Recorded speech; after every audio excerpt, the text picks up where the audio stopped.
Hi friends, இன்றைக்கி நம்ம பார்க்க போகிறது எங்கள் அண்ணன் வீட்டில் இருக்கிற குரு. ஆல்ரெடி நீங்கள் இவனை பார்த்துருப்பீங்க. இவனை பாருங்களேன், எவ்வளோ சூப்பராக விளையாடுறான். அவன் பண்ணுற சேட்டிங்கில் பாருங்களேன், என்னம்மா சேட்டை பண்ணின்னு இருக்கிறான். பொதுவாக பார்த்தீங்கன்னா ஒரு அணில் வந்து வீட்டில் விட்டால் எங்கேயோ ஓடிடுமா. ஆனால் இவன் விட்டாலும் வெளியே போய் சுற்றிட்டு வந்து திரும்பி வீட்டுக்குள்ளே வந்துடுவானா. செமையாக விளையாடுறான் பாருங்களேன் நீங்களே.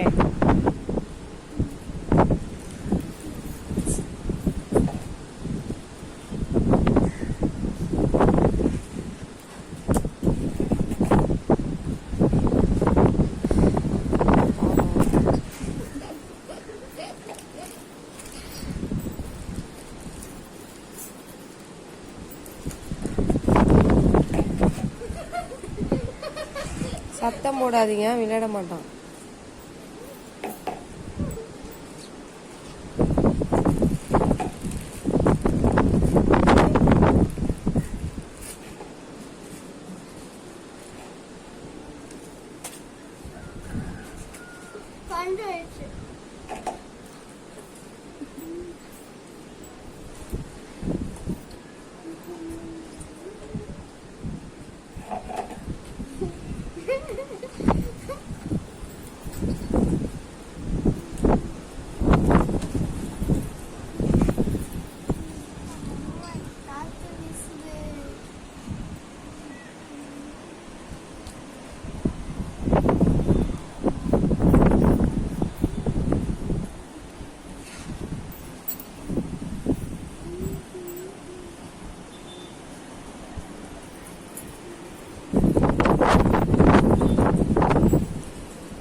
ஃப்ரெண்ட்ஸ் பார்த்தீங்களா அவன் எவ்வளோ அழகாக விளையாடுறான்னு, எவ்வளோ சூப்பராக விளையாடுறான்ல. ஓகே ஃப்ரெண்ட்ஸ், பாய். நெக்ஸ்ட் வீடியோவில் மீட் பண்ணலாம்.